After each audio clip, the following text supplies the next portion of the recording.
Do, do, do, do, do. Hey, kia ora. Helen Brahms here, coming to you live from Surprise in Arizona. Hope you're having a super fantastic, sparkling day. Welcome to Before the Dirt Nap podcast number 1488, Family Recipes and Other Stories. It's been a while since we've talked about genealogy and family history, so we thought we'd just dive into that tonight, just for something a little different. And some of you have been asking me for a Zeffie update. She's doing well. She has her bandage off. She has worn the cone of wellness today for a few hours because she couldn't leave her stitches on. But she's been on a break and been doing really, really well with that. So she's in the chair here, and if she's not in the room with me, she has the cone of wellness on. Anyway, family recipes and other stories. So family, there's a lot of things that can be said about. I was just reading a book. I was reading a novel. Sorry, I can't remember the name of it, and I don't have my Kindle with me. And they were sitting around the table having dinner, and the woman who cooked the food apologized to her mother-in-law that she didn't get the. She goes, "Look, I followed." She said, "It doesn't taste like yours. I followed yours exactly." And da da da da. And she said, "It's not a problem." And they were talking, and they started talking about family recipes, which is what got me going. And I thought, families over the generations have always come together around mealtime, and there's always been those special dishes that people have liked. There's been those recipes that have been passed down through generations. Some may only be a generation old, some may be just this generation, brand new. Oh, we like this recipe. Let's put this on our table often. And so there's times when, families come together for meals. And there's always stories that can be told around the dinner table. Like there's always the question asked at the end of every day, how was your day? I remember our family meals would come together, and we were always asked, how was your day today? What happened today? And we'd have these family discussions and things. And it was awesome. And we'd start the day, if we could, having breakfast together as well. So it just made that special time for us as a family. And there's a lot of things going on. And I remember one time my nana, and my nana is my mother's mum, she was teaching us to make fudge. And we decided we were going to make fudge. So we pulled out the cookbook with the fudge recipe in it and pulled all the ingredients out and started putting stuff together. And something about it wasn't looking quite right. I mean, it smelled good, it looked good, but there was just something about it that was missing. And when we went back through the recipe again, we realized we had forgotten the eggs. So we get the eggs, and being, I don't even remember how old I was at the time, probably about 9 or 10 years of age. My foster sister and I, we cracked these eggs straight into the fudge without beating them first. We had no clue. And she's only a couple of years older than me. She was like a year and a half, 2 years older than me. And we cracked these eggs straight into the fudge and then whipped it in. We thought we were fine. And my nana was like, "What did you do?" She said, "Did you beat the eggs first?" And we're like, "What's that?" And she says, "You put them in a bowl and you whisk them." And we're like, "No, we just put them in the pot with the hot fudge going. We just dropped the eggs straight. We just cracked the eggs straight into there and then just whipped them in." And we thought it was fine. It tasted fine afterwards, but there was just those sort of fun stories. And with my grandmother, and my grandmother was my dad's parents were grandma and granddad, and my mum's parents were nana and papa.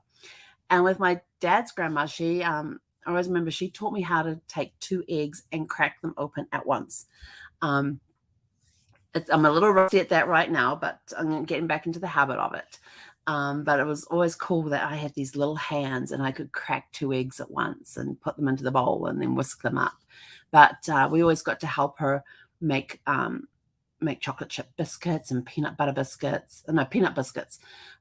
Biscuits in New Zealand is cookies. And I think it was the Edmonds cookbook that she used. I don't know what's out in the other room. But the Edmonds cookbook is kind of like a staple book in New Zealand households. We call it the grandmother of all cookbooks.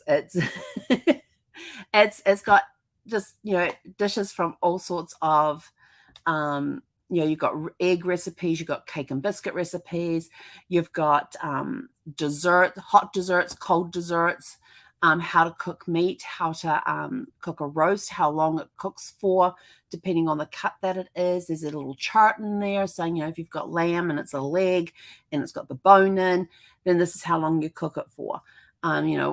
So many minutes per kilo. Of course, the book's all in metric.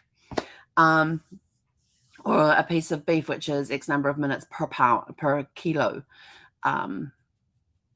500 grams. 500 grams costs half a kilo, which is about a pound. So there were those sorts of things. And then there was the recipes for the vegetables. And there's all these different sections on things. And we had some great recipes in there. And some people would make their own. And I had, in my Edmonds cookbook, there are little personal notes written in there to make the recipe a little different. And that's where some family recipes come from over time. It could be a popular recipe, but you've added your own twist to it. And I always remember Brad's middle son, Christopher, would always get annoyed with me because I never made mac and cheese the same twice. And it upset him a lot because he'd go, "Oh, I really like this. What's the recipe?" And I'll go, well, we've got the macaroni and we've got some cheese in there and some milk and butter to make the roux for the cheese sauce.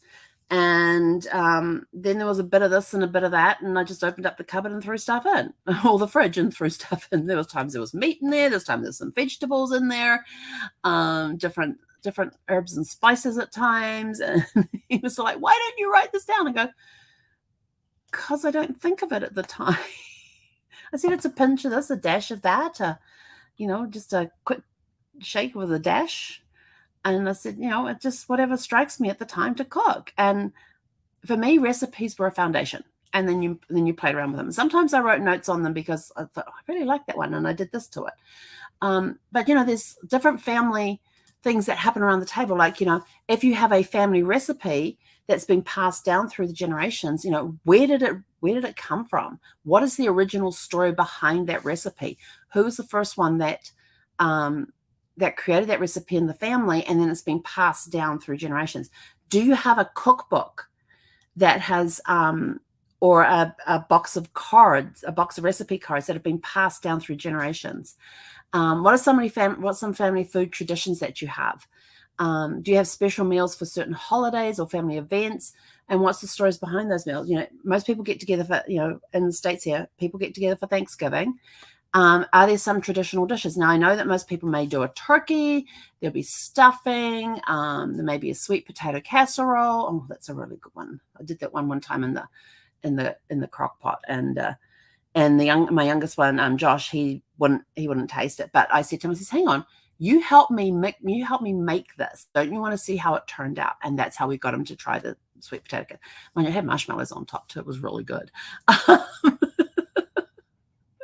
So, but are there any special dishes that you add to the traditional turkey stuffing, gravy, potatoes, whatever? Is there a certain dish that you have to have everything? If the family cooks together or brings dishes over to one person's place, is there, when you're having a family meal and everybody brings a dish, is there one dish that one person makes particularly well? You always ask them to make that dish. They don't get a choice. If they're coming over for dinner and they're bringing up a plate, they have to bring that particular dish. I remember when I was in the Air Force in New Zealand, my favorite, and this is going to sound really disgusting to some people, but it actually tastes really good. And I would take a can of tuna fish, about the same size container of cottage cheese, and I would mix them together with some soy sauce, some Worcester. How can nobody ever say the name of that thing? Oh, the Worcestershire sauce, a little bit, a pinch of salt, and that was mixed together. Yeah, it looked disgusting. But then you'd put them on meal mate crackers, and meal mate crackers are these thin crackers we have in New Zealand that have almost have birdseed in them. That's the only thing I can think of. There's different seeds in these crackers, and they're really, really yummy. And you'd put that on top with a slice of tomato on top. When I put the tomato, and then you butter the cracker, put the tomato on, and then you put this mixture on top. And whenever and the first time I took them, people were like, "Oh, what is that?" I said, "Oh, it tastes really good," because I would actually eat that for my lunch. and dip crackers into it, that mixture. And so some people taste it and they were like, oh my gosh, this is good. And the plate would be empty. And so whenever it came time to doing a potluck, people would always ask me, are you bringing the tuna and cottage cheese stuff? And I went, yeah, okay. So I didn't have to think about what to bring because they told me what they wanted. I'm like, okay, I can do that. And it was an inexpensive dish that I could quickly make. I didn't have to think about it. And that's how that dish got started and got brought to events and things.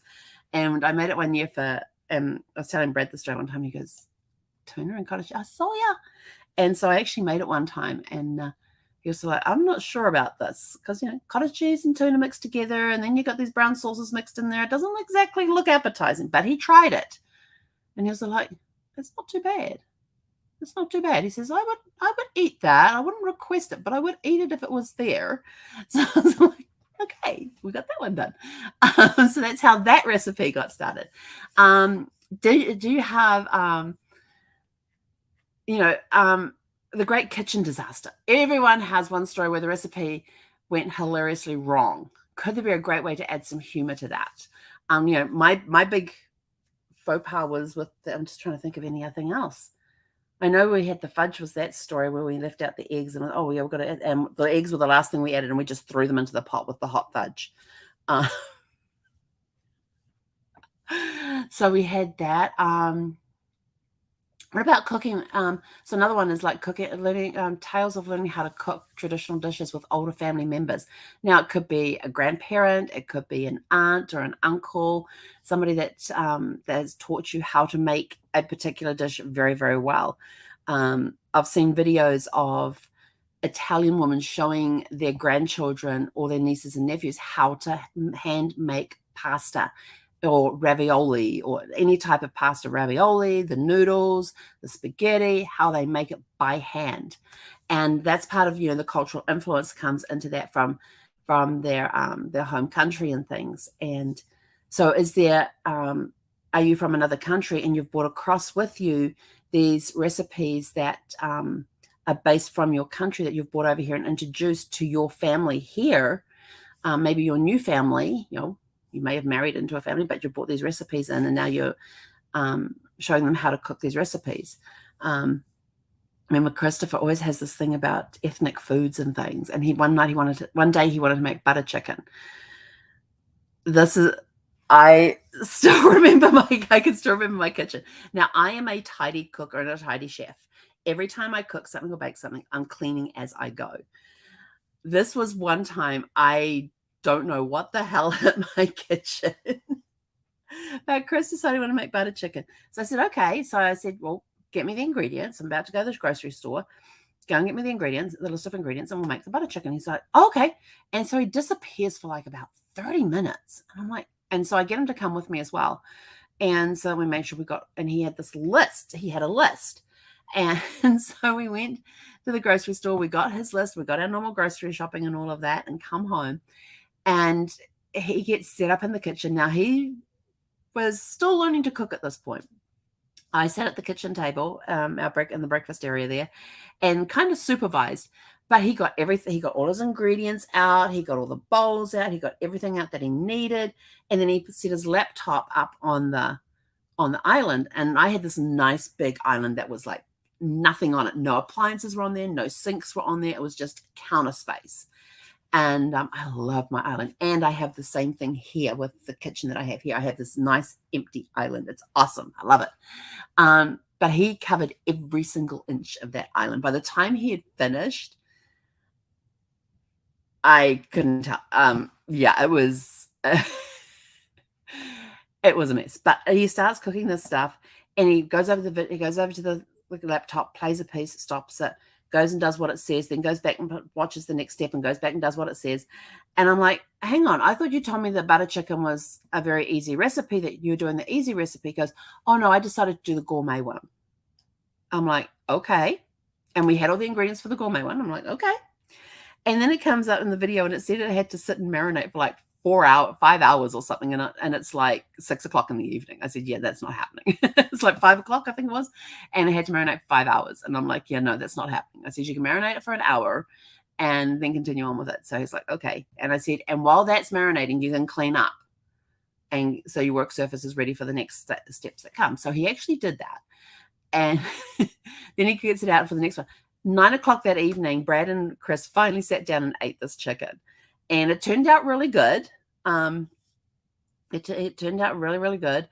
And but that was his foray into cooking. You know, he wasn't going to start with like the beginner's recipe of butter chicken. He went straight for the gourmet version. But he actually did it, and I thought, you know, if he had had all day to prepare this, it might, you know, he would have had all that marinating time accounted for and everything else. But he didn't actually go through the video to see what was involved in actually cooking it. He just went through to get got the list of ingredients. So that was his thing with that. Is there a family cookbook that's been passed down time after time, complete with little handwritten notes in it?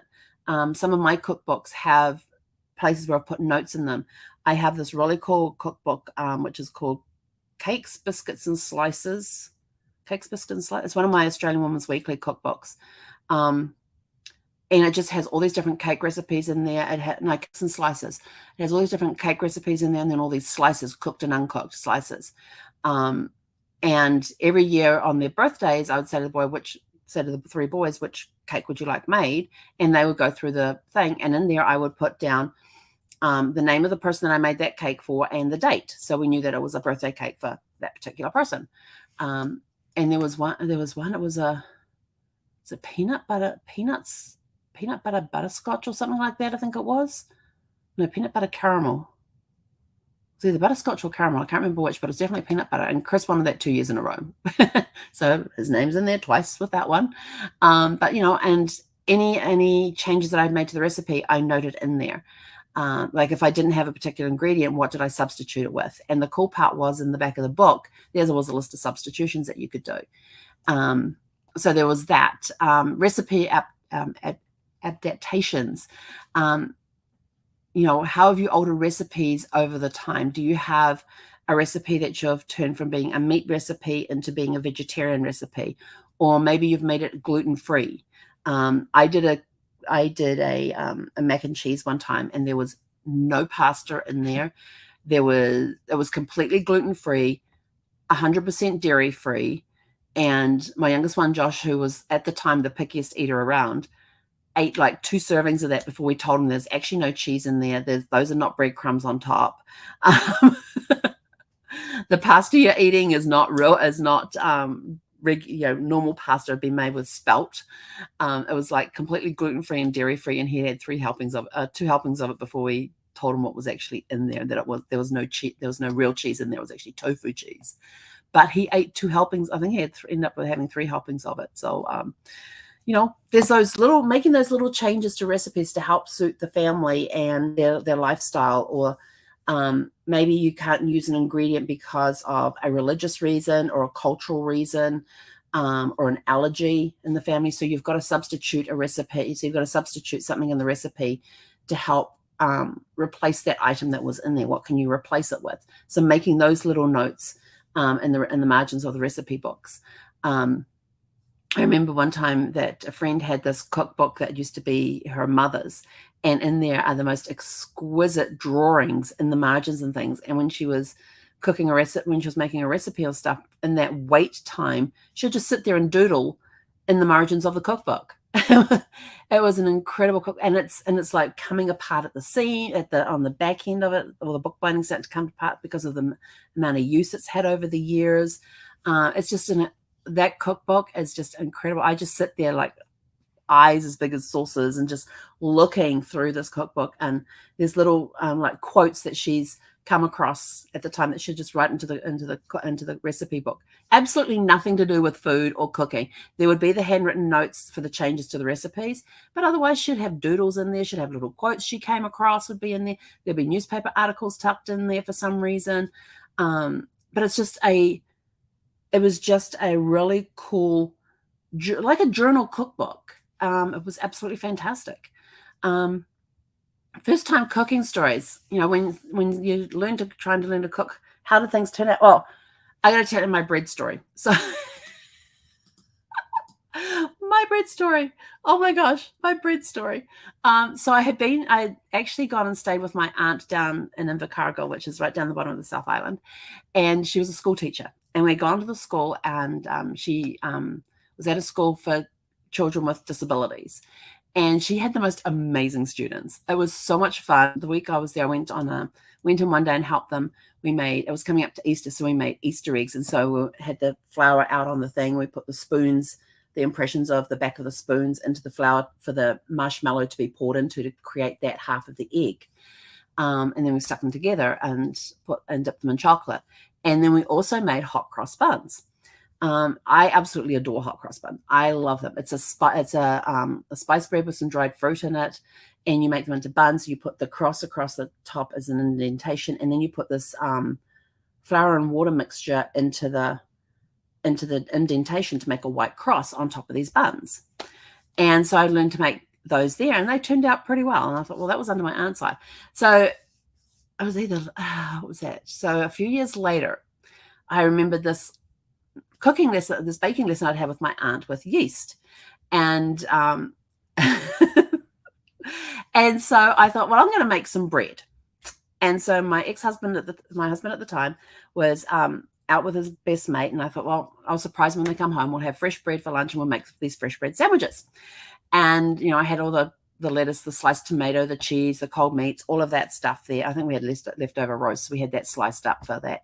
And so I got to making bread, and I made this bread and I made these rolls, and I thought they turned out looking really good. It was nice and golden brown and everything else. And so I'm walking with the basket of rolls across to the table, and one roll fell off and bounced across the floor. Well, my husband at the time, him and his best friend started playing soccer with it. And I'm like, really? And so then we went to cut the bread and we couldn't cut the crust. The crust was hard. But when we finally figured out how to get through the crust and everything else, I think we had an electric knife we got out in the end and used that. But that kind of slid across the top of the bread. But when we got inside, the crust was like hard.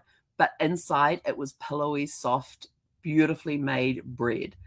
I don't know what I did to get the extra hard crust out on the outside of the bread and the rolls, but the inside was awesome. So we made the sandwiches and then cut the crusts off, and we had a good lunch that day. So that's my bread story. So that was the first time, making bread. I probably had other ones, which I can't remember right now. Is there a secret ingredient? Is there a recipe that is made and some of you have tried to reverse engineer it or figure out, but there's a secret ingredient and your aunt or your mother or your grandmother is not telling you what that secret ingredient is? Do you have a secret ingredient? And the recipe, you've got the main recipe, but the secret ingredient is not listed on the actual recipe because you can't quite get it to taste like mum's dish or grandma's dish or auntie's dish. So what's that secret ingredient? Do you have one of those? Is there a mystery ingredient that's been passed down through generations? And who is the person that gets the rights to that secret ingredient or gets sworn to secrecy and is not allowed to tell anybody else what it is? What about a lost family recipe? The story of a beloved dish that no one knows how to make anymore, and you're trying to rediscover what it was. I've heard of casseroles, some casserole dish that used to be made by a grandmother, and the recipe got lost, and the family has been struggling to figure out have been trying to reverse engineer the thing. Oh, well, I remember her putting this and I remember her putting that. But then it comes down to what are the quantities that go in there, and you're having to fiddle around with that. And maybe you recreate the recipe, maybe you never recreate the recipe, but what's the story behind that dish that everybody loved, but nobody knows how to make it anymore? Are there stories to do with romance? Stories where cooking has played a role in romance or friendship within the family? Is there couples in the family that have been brought together over one of them making a spectacular dinner? These are the types of things that you need to think about when you're, looking at the family history. The family history is the story. It's that dash in somebody's life. You've got the facts, which are usually genealogy. You know when they were born, you know when they died, But what about that bit in between? You know, when they got married, you've got the facts. This is when they're born, this is when they died, they were baptized at this time, they were married here, and these are the dates, and you've got all that. But what's the story behind everything? You know, is there a funny story about food at a wedding reception? You know, things like this at some special occasion where something went wrong. Maybe the cake toppled. You know, I always remember with Brad and I, when we got married, our wedding cake was 3 tiers high, and it was a chocolate cake. And it was actually made by the proprietor of the restaurant that we were in, which is Il Ciello's in Beverly Hills. And if you haven't heard the story, go watch Legally Blonde. If you want to know what it looks like, go watch Legally Blonde. And when they're doing the breakup scene between Elle and Warner, their table is sitting on the spot that Brad and I stood at and got married. So if you want to know what the restaurant looks like, there you go. But the proprietor of the restaurant, he actually personally made our wedding cake. And it was a chocolate cake on 3 tiers. And then he had wrapped it in raspberry jam, raspberry preserve all around. And then he had done this white chocolate icing. And it turned out incredible. And I don't actually have a picture of the cake handy with me, and it was just incredible. It was amazing. Every time I think of it, I can still taste that chocolate raspberry with the white chocolate icing and everything else. And he did a gorgeous, gorgeous job. And he iced it all, decorated it all himself, and did a phenomenal job on it. And I remember a year later, we went back and they actually wrapped the top layer of the cake ready to go into a freezer. And it sat in the freezer down at the pet store. And Brad's dad had opened up this pet store many years ago where they made meatloaves for dogs. And they had the big huge walk-in freezers where they would roll these carts of meatloaf into there and freeze the meatloaf. And then they would do home deliveries on the meatloaves. Some people would come to the store to buy them, but mostly it was home deliveries on meatloaves for dogs. And it was one of those freezers that our cake sat in for a year. But we went back. But by the time, you know, they weren't making meatloaves in there anymore. But we got that cake, and whoever we went and visited during that time that we were in LA on our first anniversary, we took our cake with us. And so everybody got to have another piece of that cake again. And it was so good. It was so good. And Kathy's making fun of my accent. It's a PET store, not a PIT store. I know some of you are probably laughing there too. But, you know, there are plenty of stories that you can have around family. You know, there's family recipes. There's stories behind the recipes. There's the other stories that go in with those is, you know, what incidences happened, what stories go with, oh, remember that time we had that family meal and this happened. Or remember that time that, you know, oh, one great one, it was Christmas Day that was the year we got married. So Christmas Day of 98. And Brad and I and the boys and my parents were there, and Christina and Bob were there with Parker and Morgan, and we're sitting down one end of the table, and Parker is sitting, he was sitting in the high chair. He was only like about a year old, 18 months old at this point. Actually, no, just turned a year. And he's sitting there with a straw in his mouth, and he's entertaining us as the straw is going up and down and playing around. And he's just sitting there with this big grin on his face with the straw tucked between his teeth, and he's moving it up and down with his lips. And we're just cracking up laughing. And we're in a mix, and we'd just been down to Disney on Ice and watched that. And then we're like, oh, let's go out for dinner afterwards. Well, being Christmas Day, hardly anything was open. And we found this Mexican restaurant that was open and had the space to take us. And so we went and had this Mexican meal on Christmas Day after watching Disney on Ice. And Parker entertained us with this drinking straw. So it was a very interesting, a very fun evening, a very fun day. Great day. Oh, and Brad's mum was there too. A great day out. And we ended up with this fantastic family meal that we all just sat around this huge big table and had a great time together with entertainment by Parker. So there's lots of stories that you can tell. There's lots of stories that are related from having family meals together, inventing recipes, being creative in the kitchen that you can pass down through generations. You can take those cookbooks, add your own personal notes to them, and have them passed down through generations. It's all part of your dash. So what part of your dash is related to food, to family recipes? and the stories behind them, the stories behind the creations, the disasters in the kitchen. Yeah, there was one meal I made one time. It didn't go over very well with anybody. I thought it sounded really good in the recipe book. Now I can look at a recipe and I can go, oh, that sounds really good, and it'll taste pretty good too. I thought it tasted fine. Everybody else was like, yep, nope. They took one taste of it and like, nope, we're not doing this. And one summer we had the boys staying with us one summer. So we would blindfold them, and became part of our evening ritual is that before they got dinner, they got blindfolded and they had to do a taste. They had to do a blindfolded taste test, and all they got told is either be something you like, something you don't like, or something you've never tried. And so that way we could get their initial true reactions, because they had no clue what they were getting. So and one time we even did a taste test one time. We said to them, okay, we've got 2 samples to give you tonight. They're blindfolded. They've got no idea what's coming. And I said, we're going to give you sample 1 and sample 2, and we want you to tell us which one you like the best. So they got sample 1, they got sample 2, and then we asked them which one they liked the best. And all 3 of them went sample 2. Sample 1 was plain Hershey's chocolate. Sample 2 was plain Cadbury's Dairy Milk chocolate from New Zealand. Rich and creamy. So that was a good taste test. We gave them Marmite one time too. That was an interesting reaction. I tell you, I don't think those kids have ever brushed their teeth so hard or used mouthwash as much as they did after that. But Brandon sat there and goes, it's not too bad. Chris and Josh had run up and gone to the bathroom, and you can hear them like trying to brush their teeth to get rid of the taste out of their mouth and mouthwash and all that stuff. It was hilarious.